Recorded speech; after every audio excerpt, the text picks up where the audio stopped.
About now, yeah. We are live. Herkese merhaba arkadaşlar. Yayınımızın kanalından. Bugün konuğumuz Bjarne Stroustrup.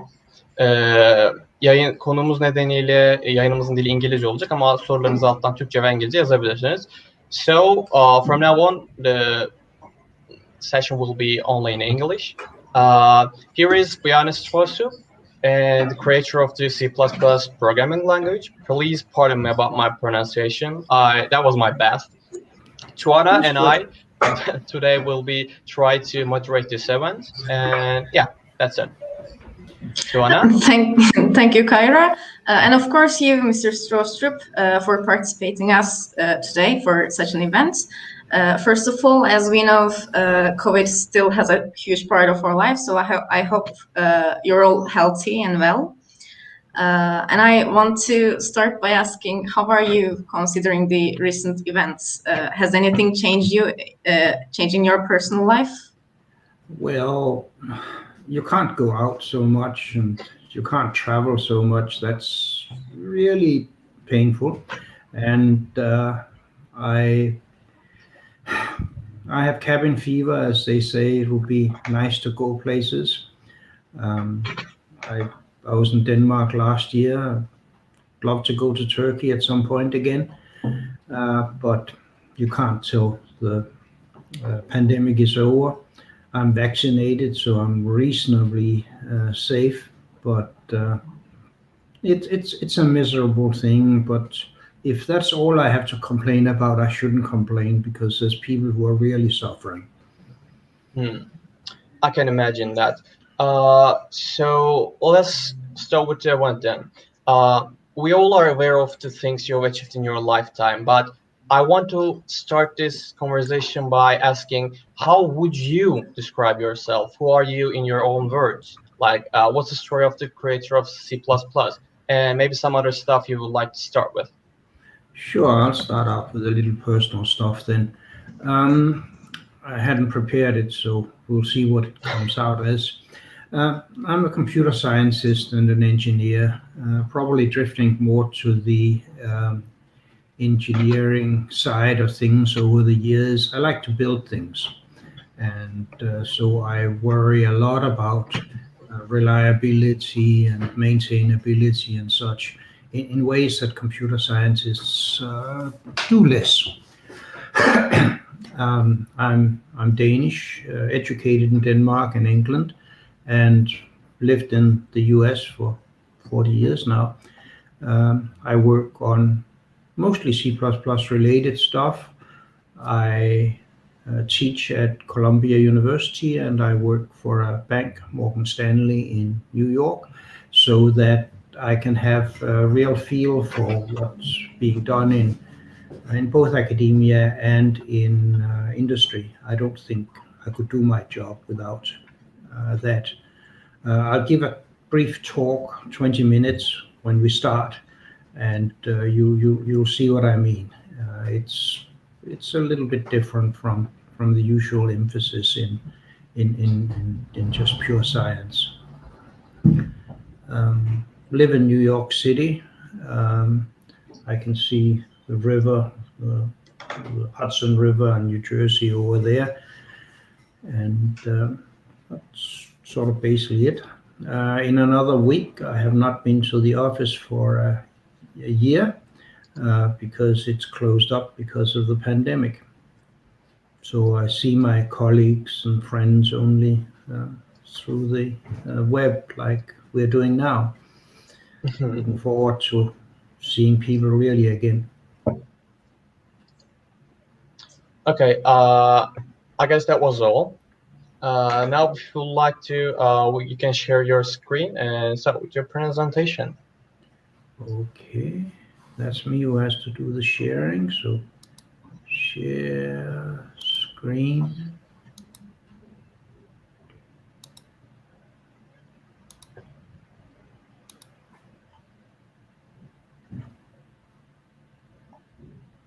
Okay, here we are. Yes, we can all see that. So last week I was watching the Mars rover being put down on the surface of Mars. That's just totally unbelievable, the way that is done with rockets and parachutes and the works. And I'm really looking forward to when they put out that little helicopter for the first time on a different planet. The flight software for that thing is in C++, so it's a good opening slide. And similarly, the scene analysis and the autonomous driving on the rover is C++, so it's a relevant picture. Anyway, I'm going to very quickly go through some basic ideas behind C++, and I don't think anybody will catch all the bits and pieces of that, but that's what we've got the Q&A for.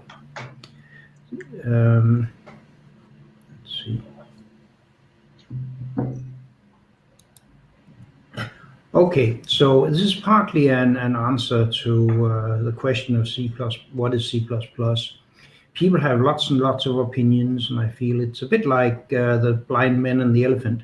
If you see only one little piece of the beast, you can have a very firm idea. I have less firm ideas because, well, I've seen all the beast over the years and see it changing. So you have to be a little bit careful what you say. You have to think a little bit harder. Basically, C++ was designed to solve a problem. According to Ritchie here, can you see my, no, you can't see my mouse. Ritchie, bottom left, said that all good languages were designed to solve a problem, and C and C++ are part of it. I needed to manage very significant complexity of a distributed system, and I needed to manipulate hardware, write device drivers, process schedulers, memory managers, and such. So I needed some low-level stuff and some high-level stuff. And so I took the low-level stuff from C with Ritchie there, and the high-level stuff from Simula. That's Christian Nygaard in the middle picture, and a much younger Bjarne is up in the corner there. So that's where I got that from.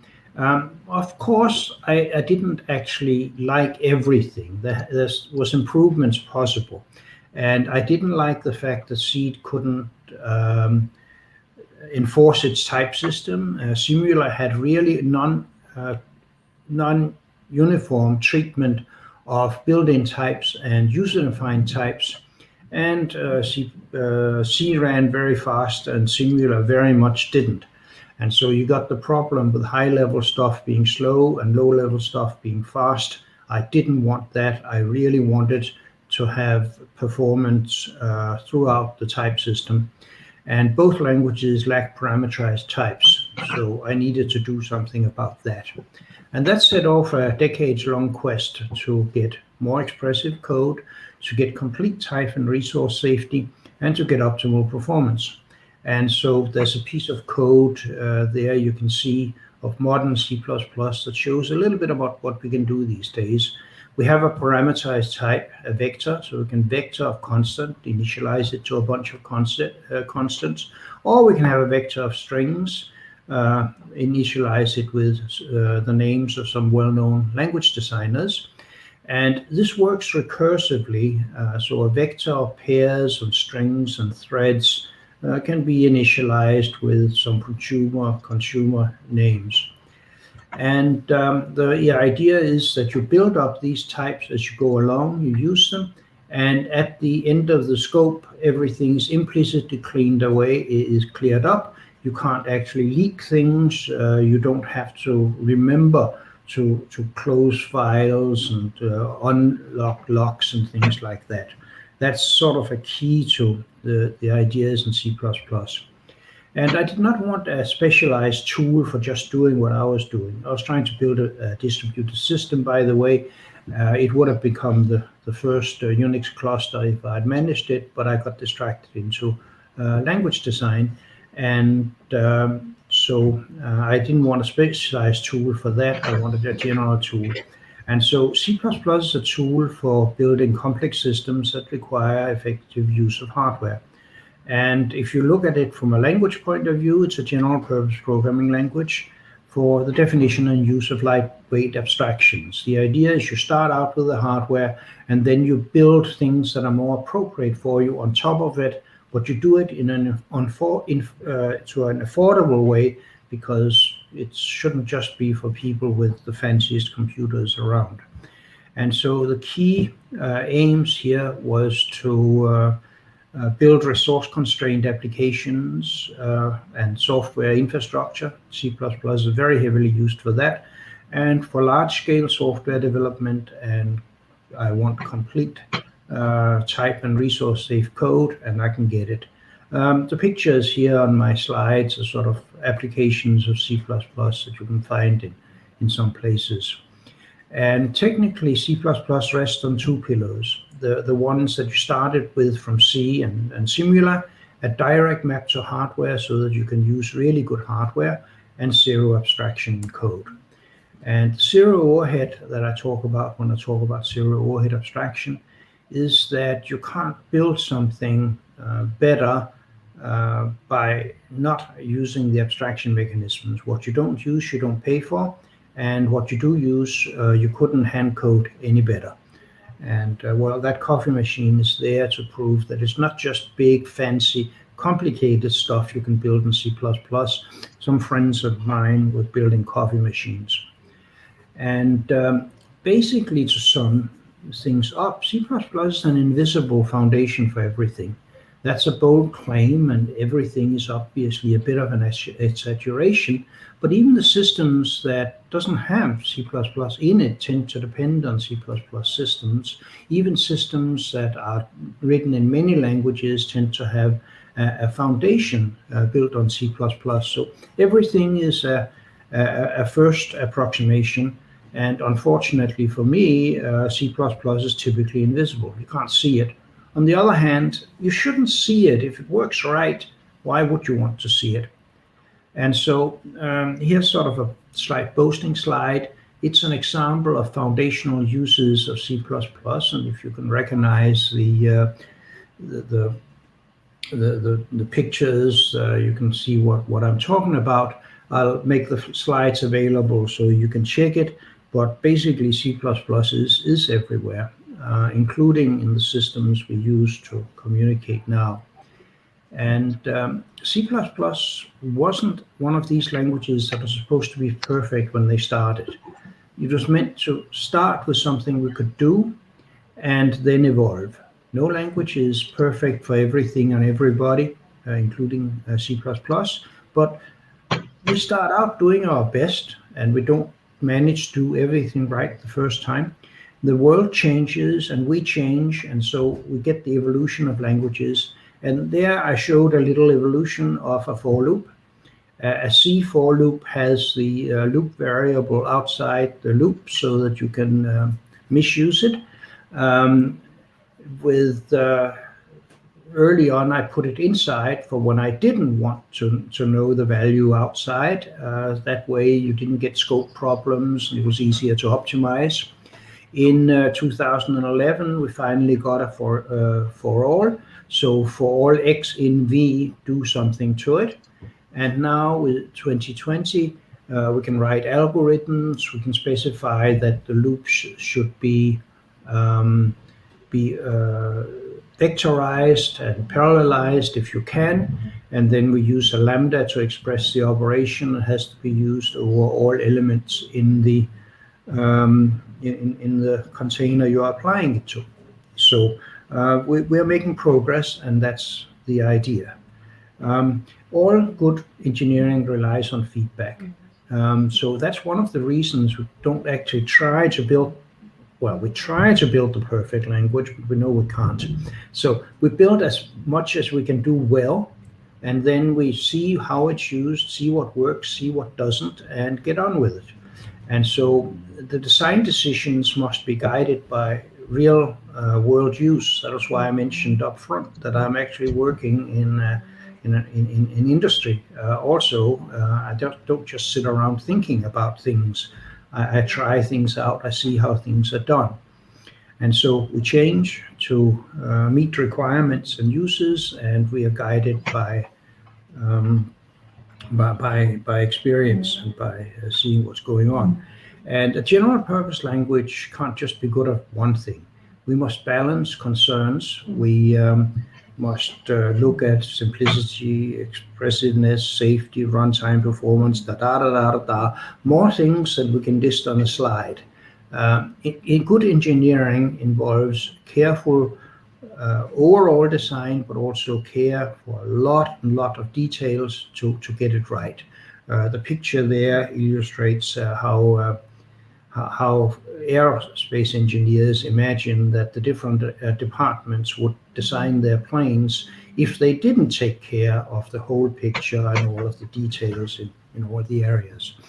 And to evolve, C++ must offer stability, and for that we use the ISO standards process, where people take part from many countries. There were 18 countries represented in a meeting on Monday. Officially, national standards committees there.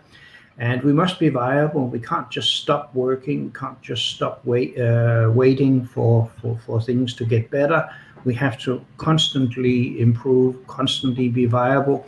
And to avoid getting into a total mess, we have to be directed by a set of ideals. And there's some articulated ideals in my books, my writings, and the documents for the Standards Committee. By the way, that picture down there is from the Standards Committee celebrating C++ 20. It was voted in Prague last year. It became official on December the 15th, and it's now the current standard, and the implementations are almost there. GCC with the features in the standard will come out next month. So we're getting there. It's not just science fiction. And when we are balancing all of these different concerns, of course, there are tensions, and we have to deal with them. And every successful language will deal with such tensions eventually, because, for instance, we must serve both relative novices and seasoned experts. They have different interests, different backgrounds, different knowledge, different needs. So basically, people says, why don't you just stop? I mean, let's take something new, it'll be better, there's not all of this old stuff. People want new stuff that's new, it's simple. But it takes time to mature. By the time a new language is actually sufficient to do large-scale industrial work, it will also be old and has old bits in it. That takes time. And also, we can't just throw the hundreds of billions of lines of C++ away. C++ is a good solution to a wide range of problems. And there's millions of programmers out there. We can't just drop it. And apart from that, in many areas, it is still very, very good. And so C++ is complicated. Everybody wants it simpler. I try. We can't simplify C++ because that will break all the code. But people say simplify C++, make it much smaller, much easier. And by the way, add these two features. Oh yeah, and whatever you do, don't break my code. This is a really difficult set of problems, and the way we deal with it is to actually simplify the use of the language rather than the language itself. So provide facilities that make simple things simple, and provide alternatives for complicated stuff, alternatives for error-prone and slow features. So there's a little example here. That vector of integer up there, that's about as simple as you can. Sorting a vector of integers or anything else that can be sorted. You just say sort the container. Done. That's what you can do in modern C++, and it runs as fast as anything. And if you want more complicated things, you can add to it. So the last two lines there says sorting with sorting criteria that is not actually the ones that are built in. You can't just have the simplest solution. You must be able to make a more complicated task feasible and not unreasonably expensive. And one of the things that we have to do is we have to design C++ code to be tunable. That is, we can start with a simple thing that is simple, safe, and general, and then you can provide alternatives and tuning as we go along, so that we can eventually use very specialized hardware straight from the standard interfaces. I sometimes refer to this as the onion principle. You can always peel off another layer of the onion, but each time you do, you cry more, because things get more complicated, more difficult, and you make more mistakes. But you can tune, and that's very important. Complete type safety is the ideal. It has always been, but it's hard to get while you want to be expressive and flexible and all of these kinds of good things. So what we do is to provide a set of rules that encourages people to use modern C++, to use C++ effectively.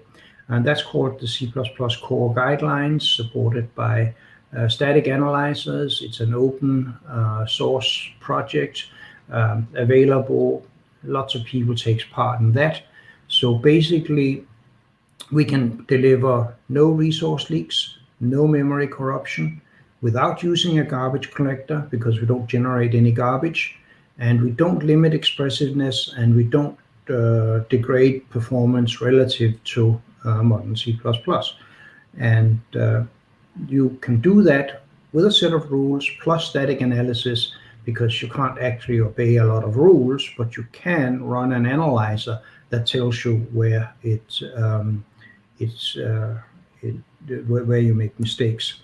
And so one thing we have to remember, and I guess engineers sometimes forget, is that programming languages is just a tool. We shouldn't get obsessed with our tools. We write code for people, and people who write the code are people. And so we have to take into the human dimension into account. The initial statement, the first statement in my first book, said C++ is a general-purpose programming language designed to make programming more enjoyable for the serious programmer. By serious programmer, I mean people who write code for the use of others, so that it is important that it is correct, maintainable, performant, and does the right thing. And so we have to remember the humans in this.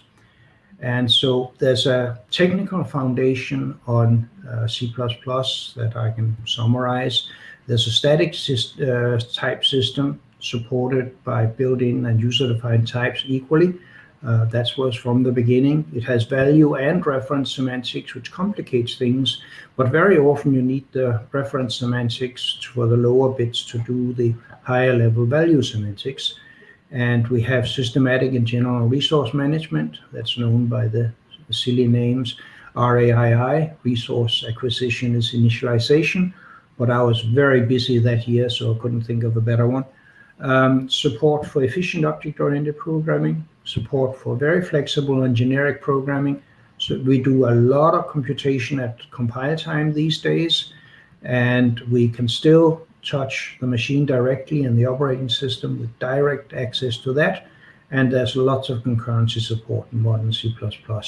And so, assuming you didn't catch all the details of this, here's a whole bunch of references that you can use to look further. Okay, so that was what I had to say, and we can switch to the Q&A. Excellent. Do you want me to leave the slides up in case people ask about them, and then a bit later when people start? Okay, you can send me this. Questions. Yes, you can send me this slide, and we can put it in the description. Before we start the Q&A, I have to tell you, the viewers, that this is Mr. Stroustrup's website, and it has a frequently asked questions page. Just so you guys know, a lot of the questions you will try to ask is already answered by himself, and he put it on the website. So you can just look at there, and then if you still think your question is relevant, you can then ask. So we took care of it. Let us start the questions. Tuana, maybe you would like to start with it.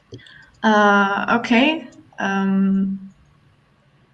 Well, just a minute. Maybe you start with it while I'm Okay. handling. What did you do to keep up with the ecosystem among the years? Do you have any routine to check trends or learn about the updates about technologies you've been using? Not How do you keep really. yourself up to date with the technology? It's really hard to keep up, and I don't have any systematic use of doing it.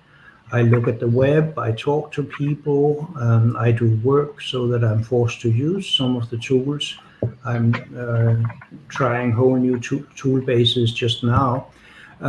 One thing I did over the years, very practical, was that every 5-6 times a year I traveled to go to visit somebody who was doing something that I didn't understand, didn't know. And I was actually in Turkey twice on that. But I've gone to JPL, so I know the people who are doing those space probes there I showed earlier. I've been to a lot of the major places. This was also how I got to work for a bank, because I was visiting a bank, giving a talk, learning about it, and say, why don't you come and have a job? And took them some time to convince me, because I didn't know that there was interesting problems in a bank, but I got there. So watch the web, try to use things, have a lot of friends, and travel. Get out of your bubble. Excellent.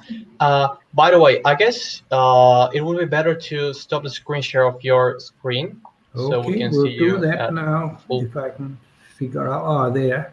Yes, that is better. That is better. Stop screen share. Yes, you done it. That's all right. Good. Okay, so I'll continue. When did you decide to become a programmer? Do you think you find your passion on time at all? Well, I actually know the answer to that one. I didn't know what I wanted when I was a high school student. So I was trying to think of all kinds of things: architect, engineer, historian, you name it. But since I couldn't figure it out, I decided I was going to be a mathematician.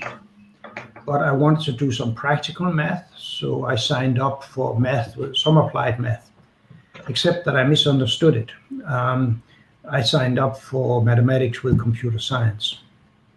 And I thought it was a kind of math, and it fortunately wasn't, because I wasn't as good as math as I thought I was.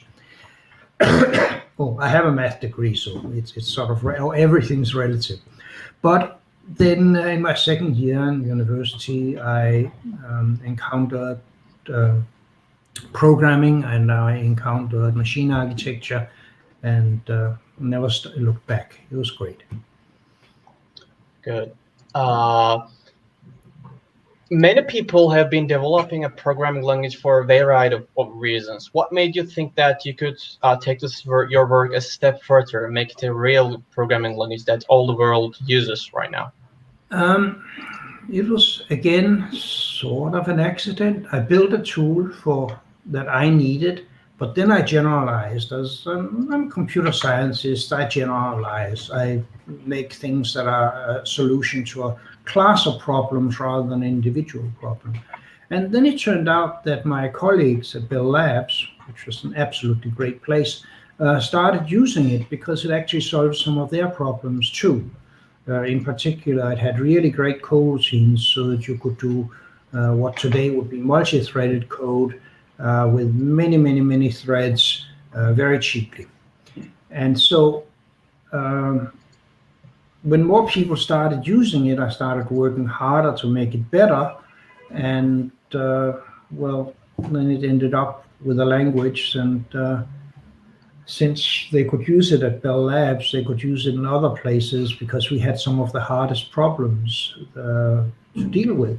And when you can handle the hardest problems, you can also handle, well, other hard problems and less hard problems. And that's how it grew away. I got very busy. The 1980s is just a blur to me, because I was doing everything. I was writing the compiler, designing the language. I was being the help desk. I was writing papers, I was giving presentations, books, you name it. I just can't remember any of the details anymore. Yeah, I mean, it's so well generalized. I mean, it's one of the most common programming languages. So did you remember how did it spread? What do you think the milestones were? I don't know. When I was invited to give a talk to the History of Programming Languages conference back in 91, I had to sort of study up about what it was, and I looked back onto the 80s, and this is where I got sort of gathered some of the data in my memory and such, because I'd been too busy to think about it. And there I noticed, one of the first things I noticed was the curve looked like that. It was a classic exponential, and I calculated the doubling rate to every 7.5 months. Now you see why I was busy.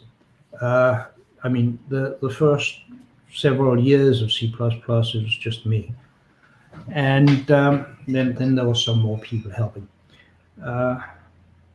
And the milestones, well, getting started, and I started with constructors and destructors on classes. I started with function prototypes that later came into C, and there. And then after about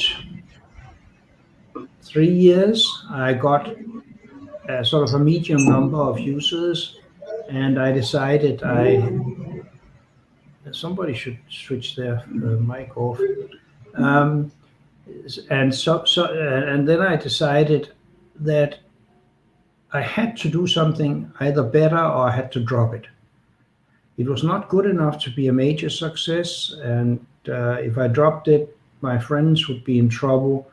So I thought I had to do something better, and I did.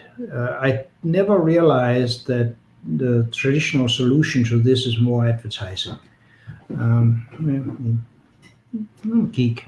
So I didn't get it, and I wrote a new compiler for it, and that was ready in 84, 85. There was a commercial release, and then in 89, 90, we started the standards effort. So lots of people from all over the world took part.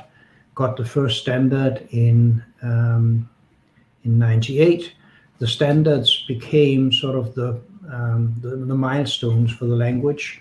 In 2011, we got a major upgrade of the standard, which basically defines modern C++.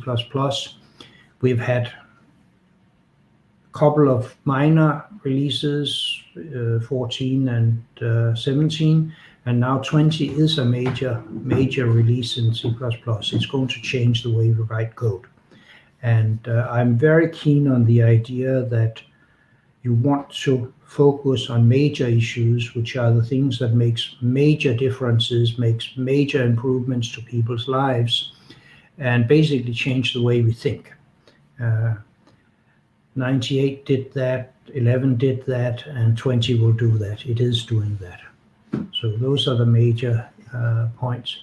There's also, you could think about it, if you go back to about 2012, 13, there wasn't any C++ conferences. The user groups have sort of died down, and then it picked up again. There's now endless user group meetings. Before the pandemic, there was about 30 worldwide a month, and there's some major ones. You go to YouTube. We got we got into the habit of putting the talks on the web for free, which is a very good thing. And that was started by the C++ Foundation, and I'm one of the directors there. And we thought we're doing it not for profit, but for everybody. And so you got the talks. And so apart from the language growth, there's the community growth that has been happening a lot over the last 5-7 years. These were the milestones. Before we step into the next question, I want to ask a follow-up question on this one. What was the hardest part of the journey? What was the thing that you said, that was hard, I'm glad we figured that out? Or is there anything, something like that?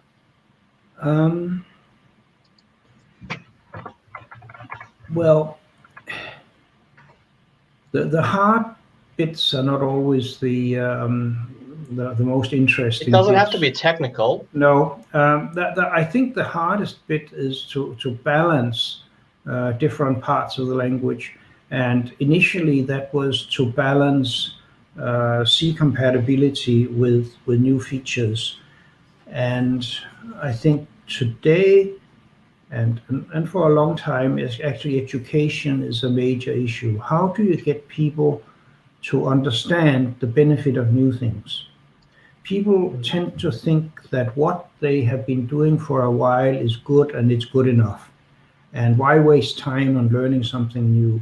Why waste time on change when you can just do what worked last year and the year before? So that's a very constant concern. I understand. I guess it was worth it. Do you think computer engineering will lose its spark once AI-assisted code writing techniques like GPT-3 become easily accessible? I'm quite scared when I see abilities of GPT-3 AI. It looks like it's incredibly close to being sentient. What do you think about that? I think we'll see a lot of AI. On the other hand, I worked for the phone company back in Bell Labs days, and they always told the story that they really had to invent a whole new set of technologies, because if the growth of telephones had carried on, you would have had half of the US's workforce being telephone operators. So you actually had to invent telephone switches, computers, cables, things like that. And so I think we're probably reaching the point where we probably need AI. But AI doesn't do signal processing. It doesn't design communication systems. Once you've got the fundamentals, it can optimize them. It doesn't write the foundation code. So I actually think that computer engineering, the solid design of the foundational elements of the whole system, will probably grow. There will probably be need for more of them than now. But we can't just keep writing code the way we always did, because then we'll all have to be programmers one of these days. And people aren't good programmers on average. It takes some training, at least the kind of programming I talk about. I'm not talking about HTML. I'm talking about actually building a system that doesn't crash, and that does interesting things with hardware and the physical world. So no, I think there's a lot to be done. Yeah. Yeah.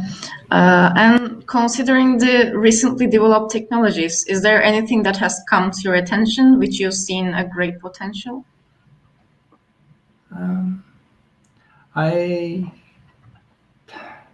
It's not the way I think about the world. That is, people think about commercial things and such, and I'm sort of thinking more about technical things. I'm looking at how to make computers better. I used to be into machine architecture, and I think generating machine architectures from code, like with FPGAs, has a nice potential. currently people actually write code with with this low-level FPGA tools. That's daft. We can do much better. We've done much better for a while, but not everybody does it. So there's an interesting technology there. There's a lot of refinement going on. No, I can't think of it off the top of my head, something I want to point to. Okay, so let's see the next one. Actually, that is something I'm fairly curious about. Do you still check Stack Overflow when you get a stranger on compiler or somewhere, or it doesn't have to be on C++ as well, or something? Not very often, but it has happened. Usually I think about it and then think it out. My main online resource for that kind of stuff is CPP reference. Because I don't want to hold the whole C++ language and library in my head at all times. I don't want to be a language lawyer. I want to be a programmer. And so I can't remember where all those parameters go all the time for functions I haven't used lately. So that's my main use. Usually I figure out what it is without going to Stack Overflow.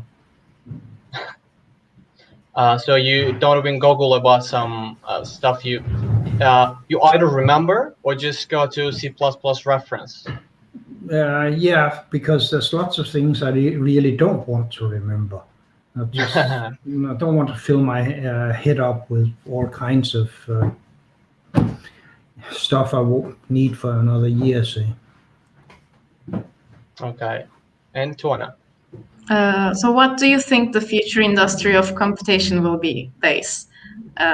What were you thinking 20 years earlier? How did it turn out? And what do you think the future will be? Oh dear. You know what I say, it's hard to make predictions, especially about the future. We have been wrong so often. Why... The computer I started using C++ on has 1,000th of the power of my cell phone. I'm not sure I have the imagination to see what we can do in the future. I mean, you can think about automatic translation, and you can think about maybe we'll eventually really get self-driving cars. And a lot of these tasks that interact with the real world are harder than they look, but we're making progress. Planes can roughly fly themselves. I mean, the Mars rover gets instructions every 24 hours, and it has to look after itself for that time. But it's a fairly uncomplicated environment. There's no strange animals, and little kids don't run out in front of it and things like that, which is what the real problem is for the self-driving cars. You have to get to the point where a ball coming hopping out into the street may be followed by a little girl. And that's non-trivial to write a program that can take care of all such cases. Or maybe it was a squirrel, I don't know. The point is that our environment is very complex, and we can either simplify it and have our automated systems run on not rails, but equivalent roads that are protected, or we can get much smarter. I think both will happen. So we get a lot of the systems that I'm interested in have this interaction between the computerized systems, humans, sometimes operators, and always as people in the environment. Okay, there was a question from our viewers. She says, in 2000, is there any reason to left to prefer using C upon using C++? Why should we use C++ upon C? Should we even consider about using C? I wouldn't use C. I haven't used it for decades. There's nothing C can do than C++ can't do or do better. If you want your code to run fast, use C++. The C compilers can't match it for things like compile time evaluation. The only real reason for not using C++ and using C instead is to be in an environment where they don't have a decent C++ compiler. And there are fewer of those, even in the embedded world, but the embedded world is the weakest. And then, of course, there is places in the embedded world in particular that's run by people who simply don't understand C++ and has the weirdest ideas about what programming in C++ is. I ever so often hear that, no, I don't need any large class hierarchies, so I don't need C++.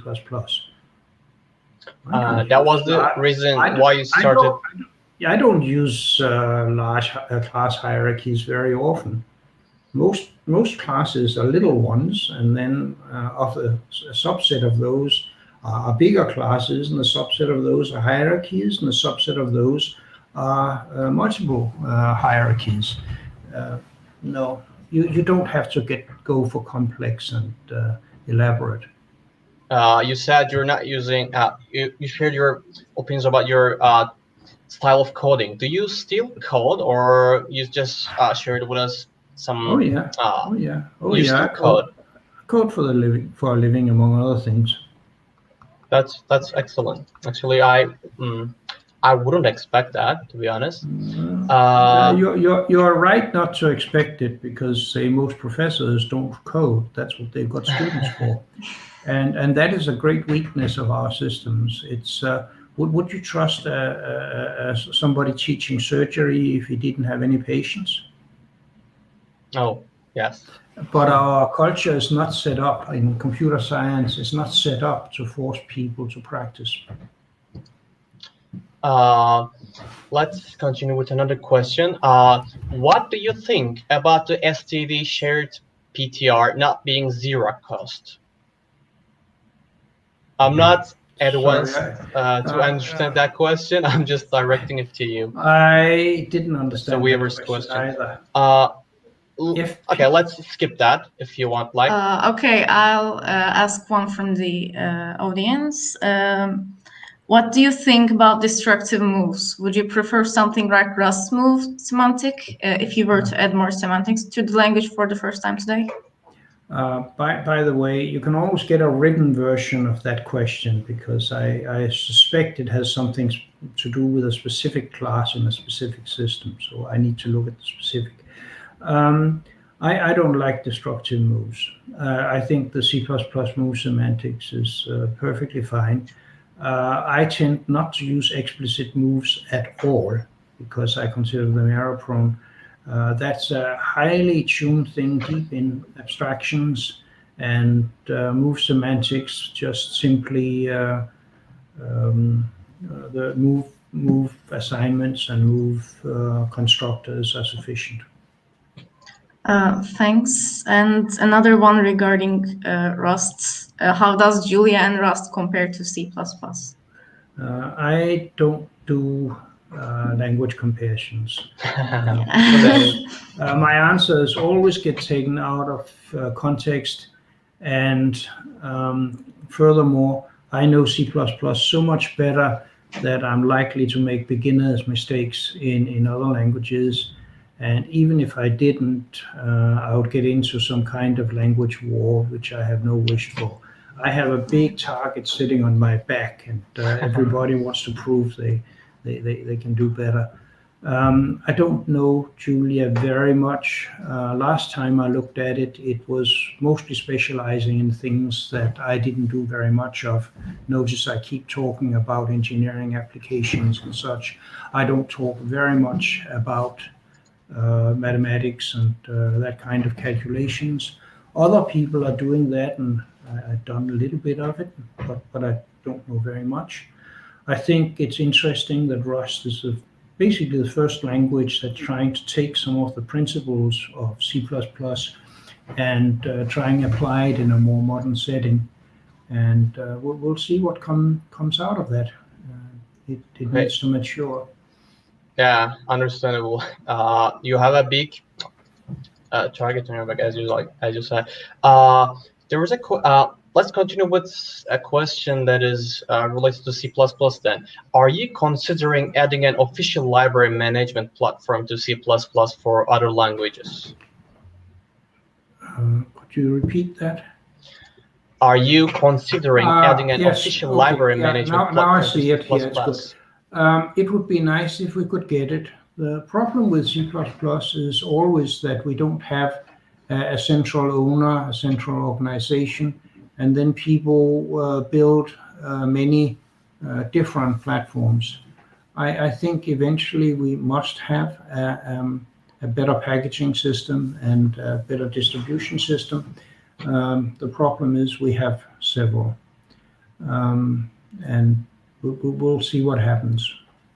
Okay, time will show. Another slight problem is that the rules of ISO says that we can't talk about tools, and we try anyway, but it is difficult, and the focus becomes on language, and so tools have been a weakness of C++ for a long time, partly because we don't have an owner that will invest in them, and partly because we have about a dozen of everything, included package managers.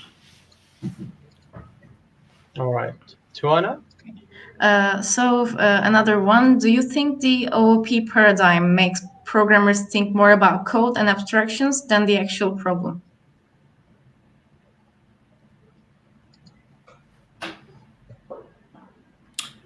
No, I don't think that's fair in general.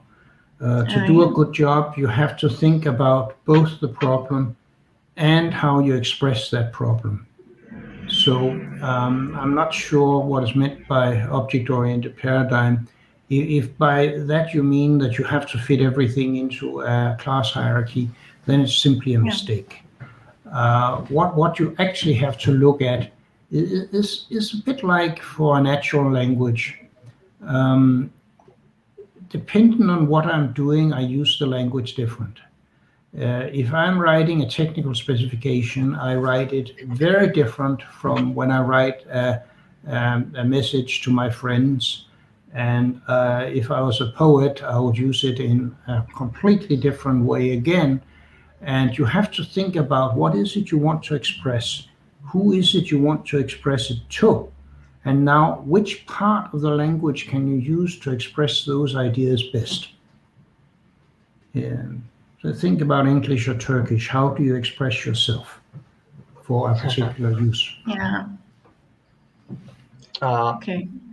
Oh yeah, and I said earlier that I don't want to remember every little detail of C++ at all times. I would be a worse programmer. That would be focusing on the language.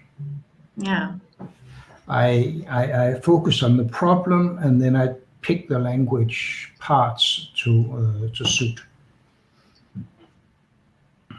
Yeah, that's the best approach. Someone asks, I'm not sure whether you want to answer this or not. It's kind of personal. There was a video on YouTube of yours titled, "Why You Should Always Avoid Linked Lists." There were many confusions about the video. What was the main reason this confusion existed in the first place? I had and I have a talk that I used that discusses data structures. And what I said was not never use linked lists. I said you have to understand the implications of your data structures, and that linked data structures very often interferes with cache management. And therefore, if they interfere with the good usage of cache, you should not you should not use them if performance is what you need. Now, some people confuse the example with the lesson. That is, the example is sorting of integers in a ordered sequence. The problem that is trying to illustrate is the problem of misusing architecture and choosing your data structures wrong. The problem was set to me by John Bentley, who is an expert in algorithms and data structures. And my conclusions, which I don't know if is in that clip, is measure, use compact data structures, use data structures in predictable ways if you want performance. Now, some people, for instance, said for that example, but you should have used a map. Well, if I'd used an optimized version of the vector, it would have been a flat map, which is one of the most efficient data structures there is. And I actually disabled some of the optimizations so that the comparison would be fair. So don't trust your intuition, measure, and do understand that when you write code, there is the machine, there's the algorithm, and there's the data structures, and all three takes part of it. The context is important, as you said. Yeah, the never used lists was a title somebody put on it, not me. Okay, thanks. So another one, will our aspect of programming language change, and will we see programming language as a normal work than a programmer work as we move forward in technology and spread of languages? I think there's at least two kinds of programming. There's the things that sort of everybody can do, or almost can do, like program up the recorder for your TV. There's very simple kinds of programming, or setting up a website. It's not really programming. I would think that programming takes this kind of algorithms and data structures, and that's how you build things out of it. Just composing out of bits that's given you on a screen is not that much. There will be a lot of that kind of stuff where I'm saying it's not really programming.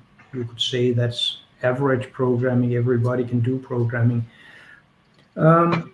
It may be a large part, it may be the largest part. Maybe 70% of what we call programming today will be that. But the brakes of my car, the wingtips of my plane, I want programmed by engineers. I want engineers that understand the problem, understand the math in many cases, and understand the programming language to express this. This is a specialized skill. It is a specialized skill as it is being an engineer for building bridges, or building a doctor for taking out some bits that shouldn't be inside your body. I don't think that is for everybody. And so okay. Separate the tasks into what really is for everybody and fairly simple and doesn't require specialized training, and leave the rest to the engineers or the programmers or the computer engineers, whatever you want to call them. Thank you. Yeah, thanks. There are a lot of questions about this topic. I guess I have to ask this. What IDE are you using in your projects? What's your environment like? What compiler do you use? I use GCC and Microsoft mostly. I have Clang, but it's not into something I'm doing really just now.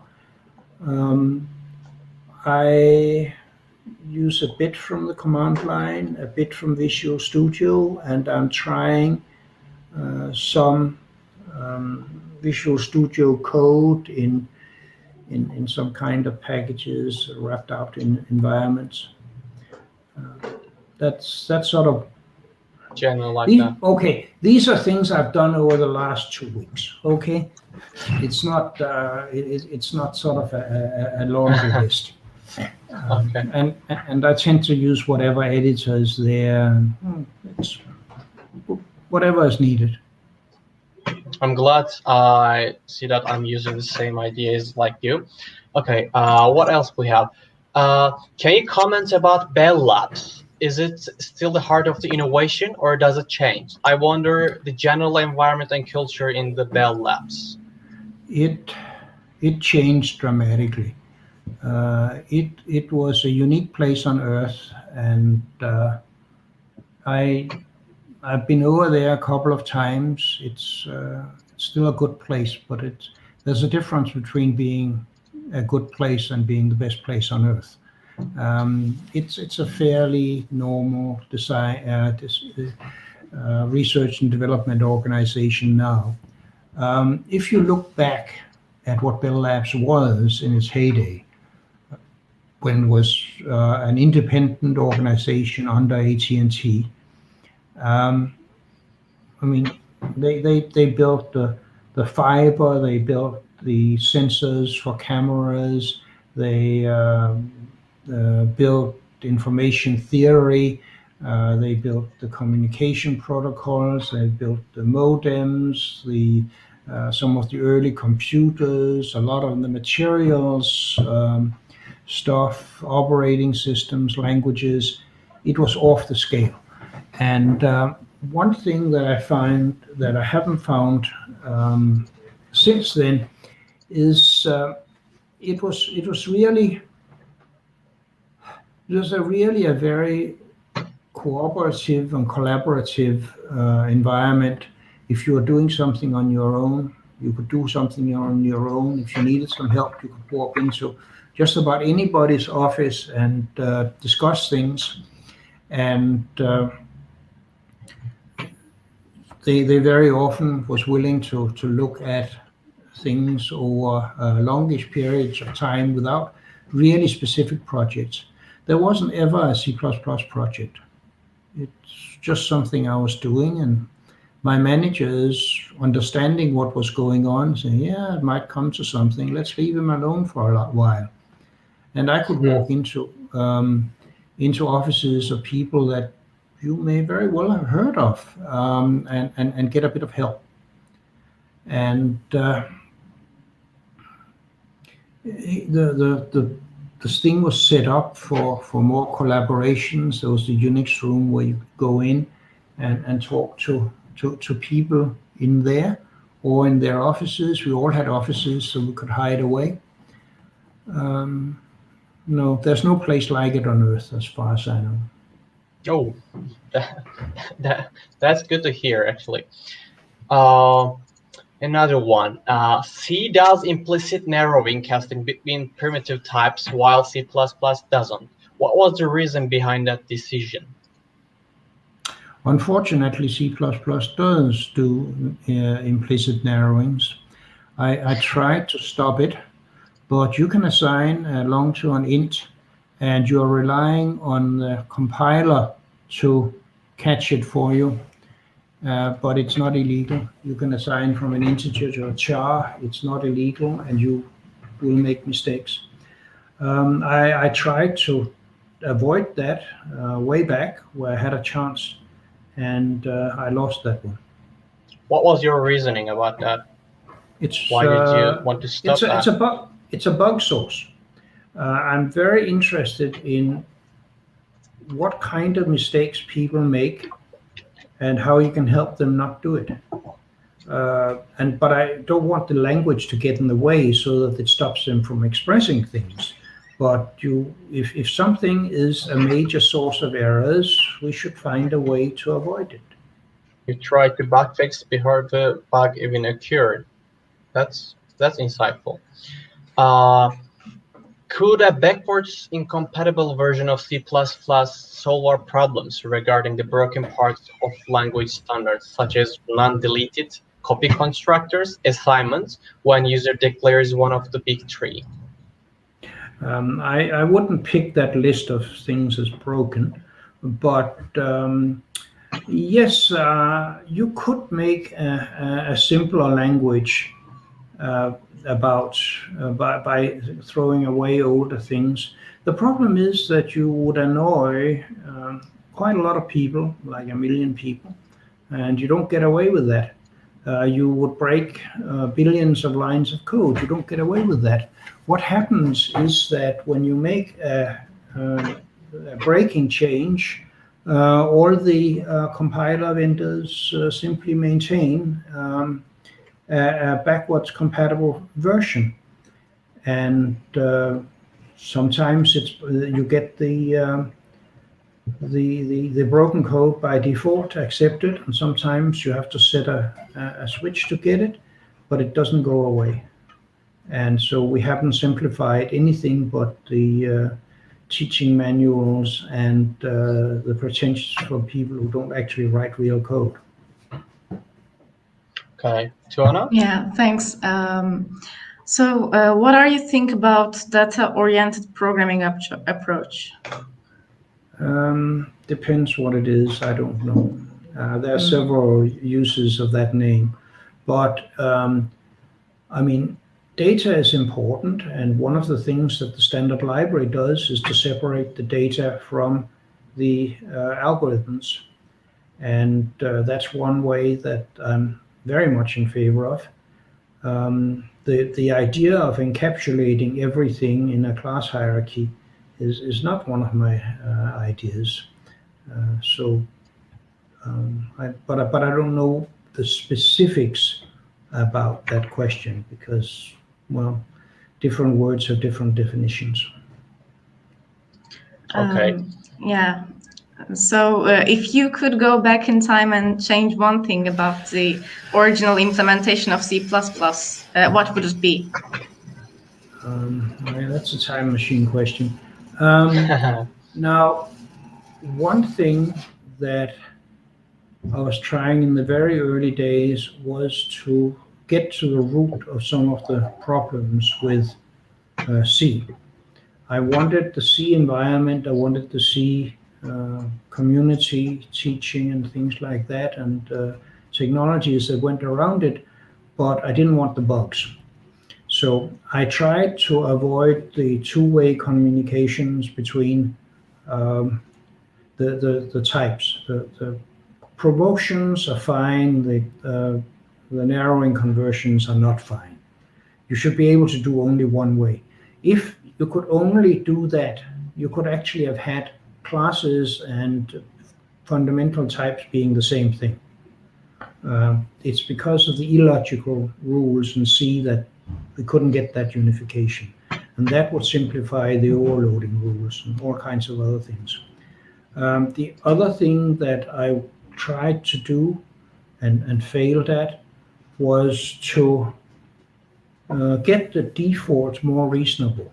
In particular, I disliked the fact that by default, something outside a source file was accessible from another source file thanks to the linker. I would have liked an export statement.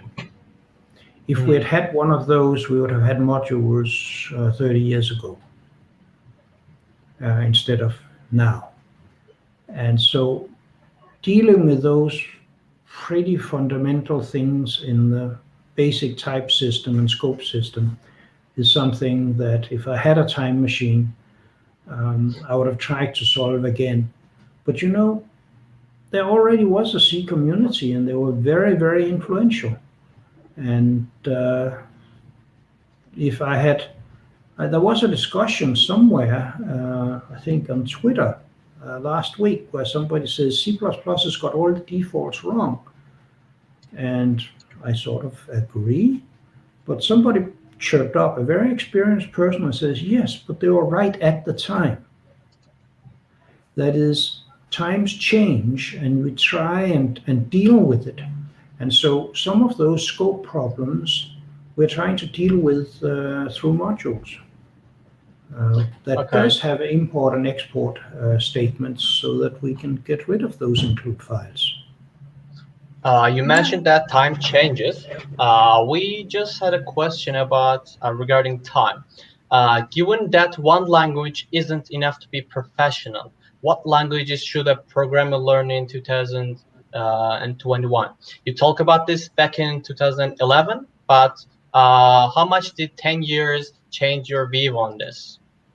Do you still agree what you said I still think you should be comfortable in more than one language.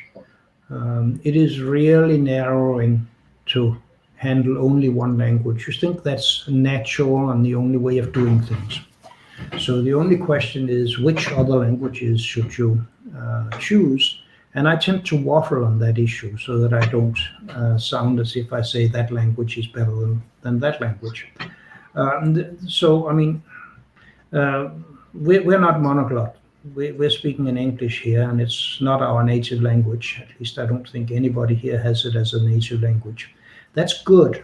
Teaches you something about how to express things, teaches you something about cultures. Same kind of thing with programming languages. And I think you should know, I think C++ is a great language to be one of the languages you know. I think you should look at some functional language to learn a little bit about that. That's a different way of thinking. I think you should learn a scripting language. Personally, I love machine architecture, so I think you should at least have tried some assembler just to get a feel on how horrible it is down there by the hardware and how much you can actually do if you have to. And then whatever language comes your way. I only mentioned sort of 3.5 here, but 5 is a better number.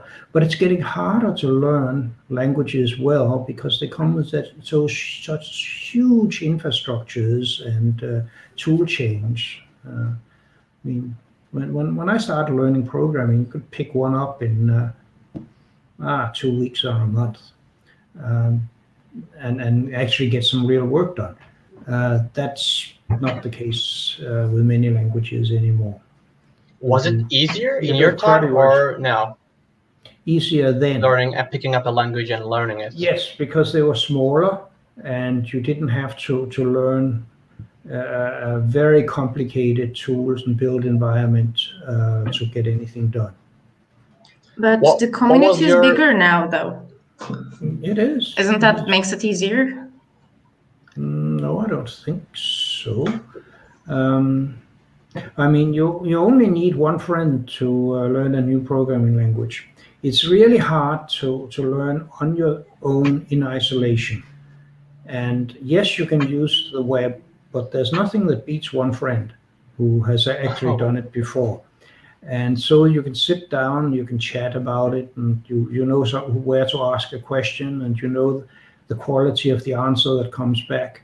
You ask something on the web, and you can't calibrate the quality of the answer. And the things weren't that complicated back then? Languages were much simpler.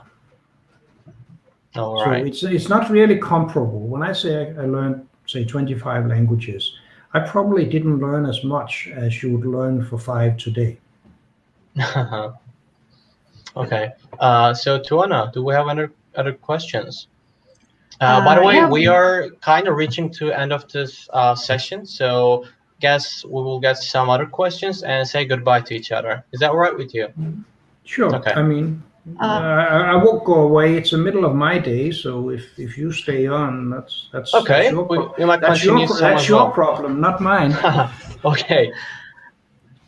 I mean, it's more than okay with us. I can stay all night asking you questions.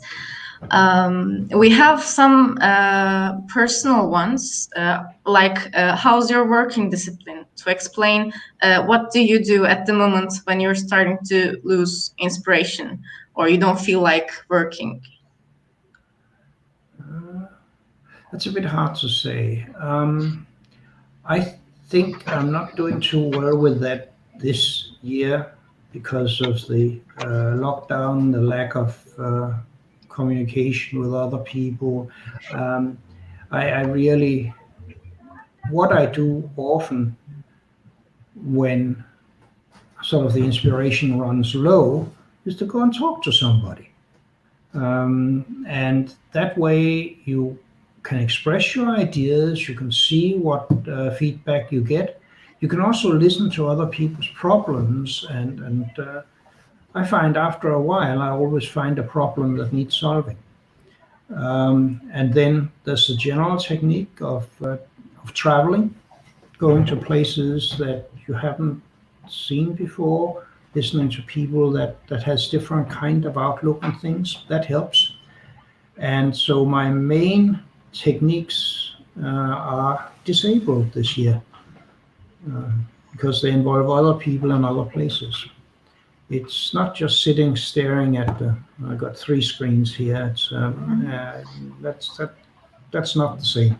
For motivation, I need people, applications, different uses, different problems. We all are suffering these days. It's kind of hard. I haven't seen my friends. I'm only seeing them online, just like you said. And it's kind of hard. People are social creatures. We have to be social. Yeah.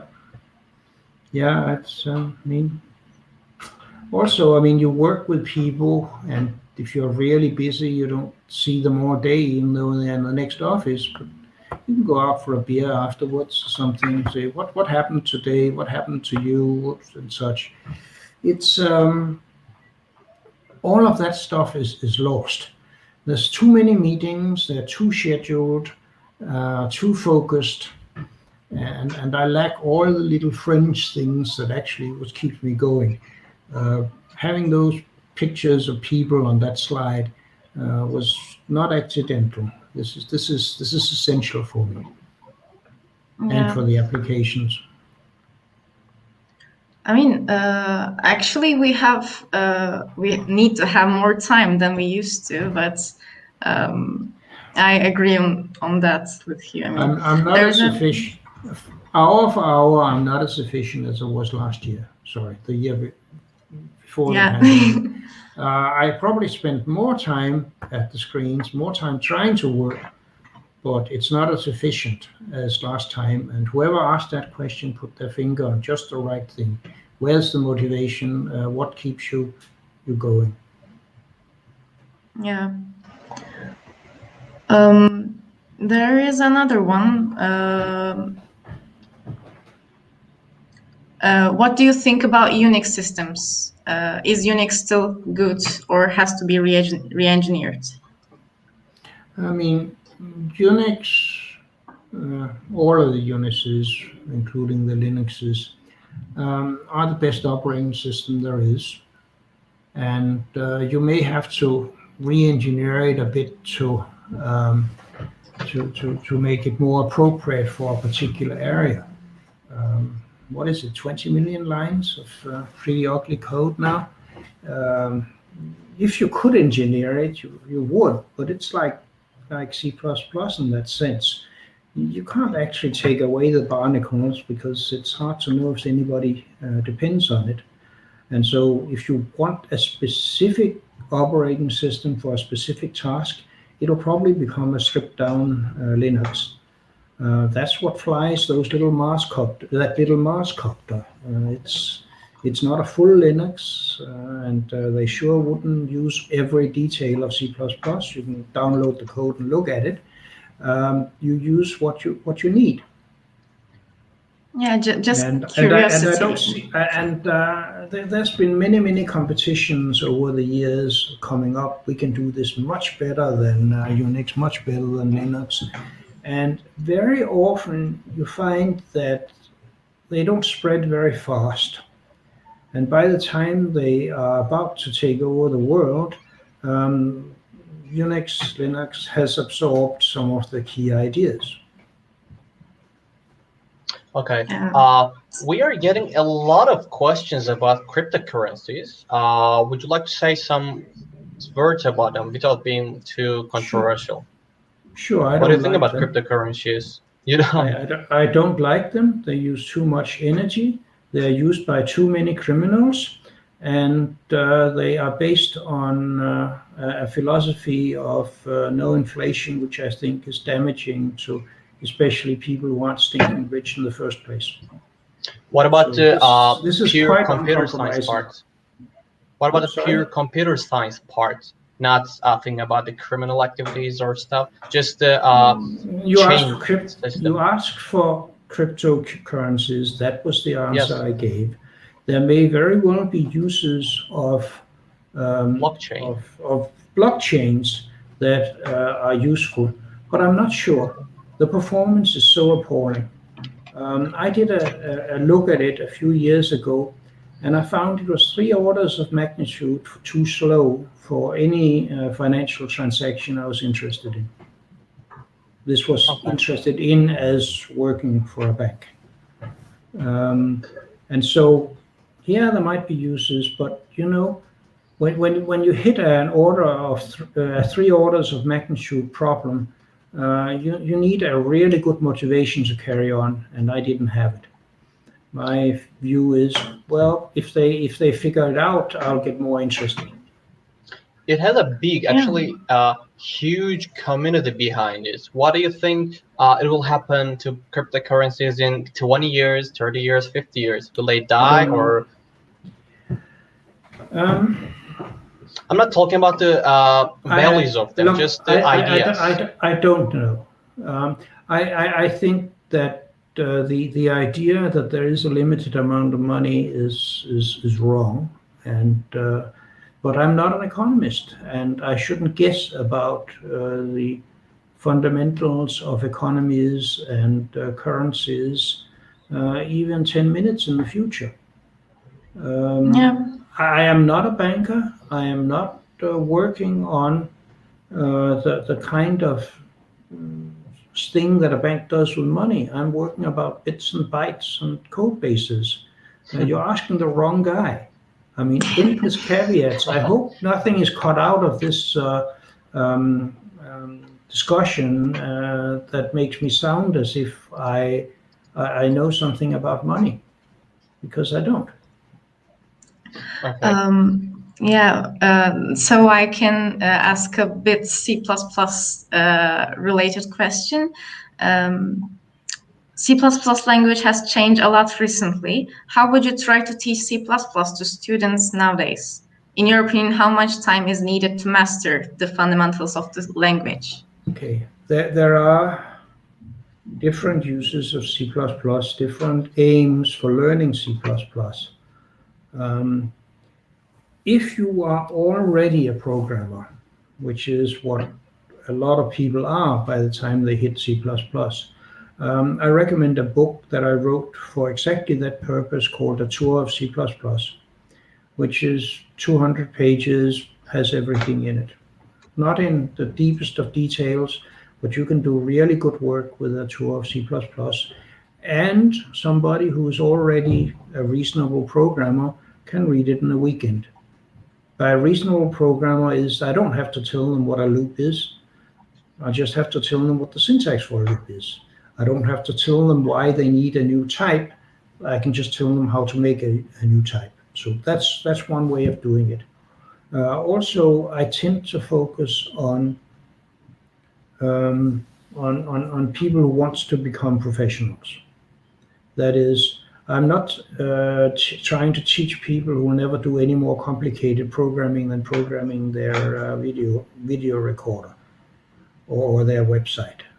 That's probably not what C++ should be used for. It's not what C++ is designed for.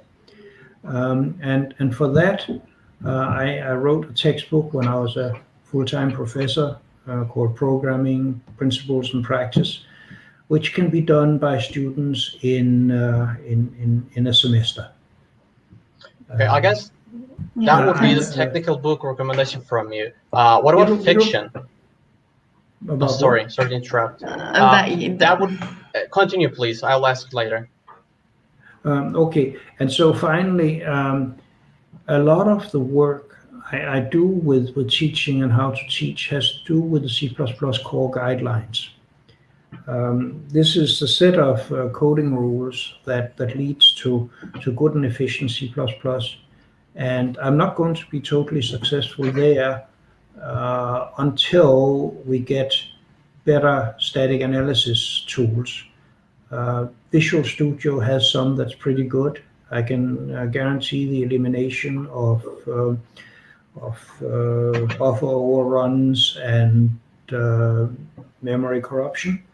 That's pretty good, and I would like students to have that facility when they start it. The Kleinteide is starting there. They're not quite there yet. So I think the core guidelines, you have to distinguish between the language and the use of the language. What I want programmers to focus on is the use of the language.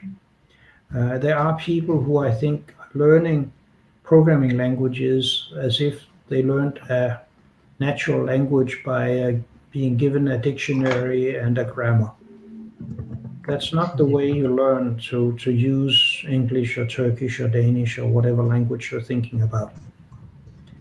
And the programming book that's got swans on the front is taking that approach, teaching programming and then using the language to teach the programming. The tour book is for people already programmers, so that's focusing more on the language features. But even then, it's focusing on what are the uses for these language features? Why is this language feature there? There's too much teaching that doesn't say why, just says how or what. Okay. I actually wanted to ask about books, but you already mentioned them. That would be the technical book recommendation from you guys, right? Yeah. What about fiction? I wanted to ask, what fiction, non-technical book would you recommend to us, computer scientists at 20s, and maybe other more general purpose books? Do you have any in mind? No, I don't really have very many in mind. I read a few sort of technical scientific books. Then I read a lot of mystery, history, and science fiction. But that's not really something to give recommendations for. Well, I need to wind down after a day, and a not too heavy book is good reading there. No. Maybe I'm fading, but I can't really think of just a couple of books to go and recommend now. Yeah. So there is another C++ related. What do you think about the C++ 20 coroutines? Are they're really interesting takes on this, and I would really like to hear your opinion, Ömer said. Yeah. The first thing is that it was about time.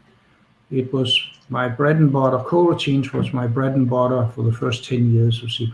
We wouldn't be here talking if it wasn't for coroutines. And then, for a variety of reasons, the Sun people didn't want coroutines because they'd come with the Spark architecture where there was no stack frames, and I implemented coroutines by moving stack frames around. And what we have in the standard now are some deadly efficient coroutines, but there's not much support about them. You can't really use them without some good library support. There are two good libraries out there, Coro from Facebook and whatever they're called at Microsoft, I've forgotten, which will lead you to use the coroutines reasonably well and very efficiently. And then those are two very important aspects. And in the standard, we don't have the library support yet. I am hoping for, and I'm working for seeing if we can get it in C++ 23, because until we have such library support, coroutines are not complete. You have to do too much on your own. And you can just write lots and lots of different things very well. Think of having serving 200,000 web connections. Most of the time they sit waiting for the next input. Coroutines are really good at sitting there waiting for the next input, doing nothing. They don't have much state. They wake up fast. Good things like that. When you want generators, just generating a lot of numbers, a lot of records from some source, computational source, they're really great. If you want to run simulations, that's exactly what you do all the time. maybe they're generated. Maybe you switch in a true data source. For testing, you will have the simulator stuff. For reality, you would have the data source. It's really quite hard to do without coroutines. It gets complicated. So for the C++ 20, I think roughly in order, what will be important to individual programmers are modules, concepts, and coroutines. Yeah, thanks. I mean, we have a lot of questions, and I want to ask you if you are okay with going on, or we can. I'm fine. Let's say 10 minutes is the limit. Okay. Okay. Kaira? Okay. There are lots of questions. I'm trying to be picky, but let's pick someone and ask, what do you think about Tesla converting neural network codebase from Python to C++ in order to execute autonomous driving features faster? I didn't know about the C bit. That would worry me. But obviously, it's nice to see that you're using things directly instead of indirectly. There's a lot of work out there that is that you see a sheen of Python to make it easy to write.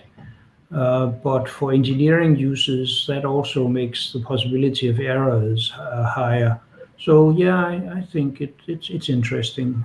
I would want to see exactly how it's done before I was sure. But yeah, it's a nice thing. Essentially, all of machine learning and AI is C++, and you never see it. I said it was an invisible foundation for everything. TensorFlow is C++, and so is most of the other foundations. I bumped into a data scientist. I was out at the Data Science Institute at Berkeley 2 years ago, and I bumped into a data scientist. He says, well, you know, I spent about 97% of my time writing Python so that my computer can spend 98.5% of its time running C++. So it just depends on where it's done. And so if you're doing a lot of experimental stuff, the C++ stuff is probably a bit heavy-handed. If you want to engineer things down to be reliable, stable, well tested, C++ might very well be the right answer. But you end up running it anyway. There was an interesting question. What do you think about the diamond problem? Does such a problem really exist? Has it ever been on agenda to add the use of interfaces like Java and C#? No. I don't use diamonds very much. I think they're often a design mistake, and certainly it's I would have to be more precise whether you want to do it. C++ has interfaces. They're just called abstract base classes. Okay, that would be the answer for that. If you think it's a diamond problem, if you have two pure interfaces, no, it just looks like that when you draw it. It's essentially the same as in any other language. All the languages have multiple inheritance, if they have inheritance, because they have at least multiple inheritance of interfaces. One of the brilliant things they did with Java was marketing. And one of the brilliant design things they did with Java was to call interfaces interfaces. Yeah. Okay. I should have thought of that. As a matter of fact, yeah, sorry.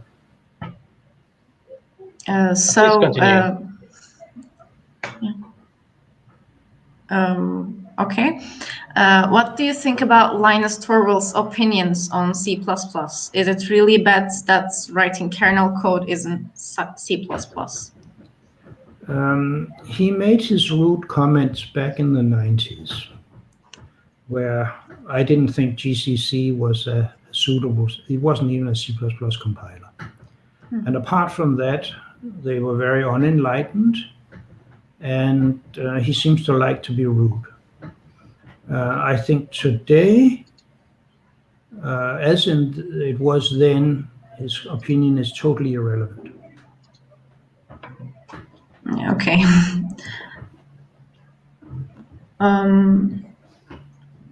Okay, so Kyra, do you see any good ones? I've been trying to follow the questions, but there are lots of same questions being asked again and again. I guess it's been 1 hour and a half. We're kind of reaching to the end of this session, I guess. So, do we have any new questions? If not, I would very like to say goodbye to Mr. Bjarne. Okay, so one last question. What do you think about the biologist and computer scientist working together? I think it's a great idea. My son is a biologist and electrical engineer, and he writes a heck of a lot of code. I think that it's a good idea. Biology is very, very interesting, very, very complex, and there's a lot of C++ in that field, starting with protein folding, and there's also a lot of stuff in medicine, such as production processes, such as tomography. It's a huge field. One of the nicest things about programming is it allows you to basically get into any field you're interested in. And similarly, any field that you're interested in, you'll probably need some computing. These days, it's sort of totally connected to each other. So, yeah, it's great in biology. Yeah. It may not be writing the code directly for everybody, but a lot of the libraries are already C++. I was out talking to some biologists at Stanford a couple of years ago. It's being done. That's great. Okay, thanks. Okay, thanks. Yeah. Bye. Before we end the session, I want to say really thank you for this session. And on behalf of the ACM student chapter, I've been informed that we have planted 20 saplings in Turkey on behalf of you, and we will send you the certificate about those plants. Thank you for joining us. Thank you everyone for today. Yeah, thanks. And that was all. See you later. And I'll send you the slides. Okay. Okay. We'll put it in the description.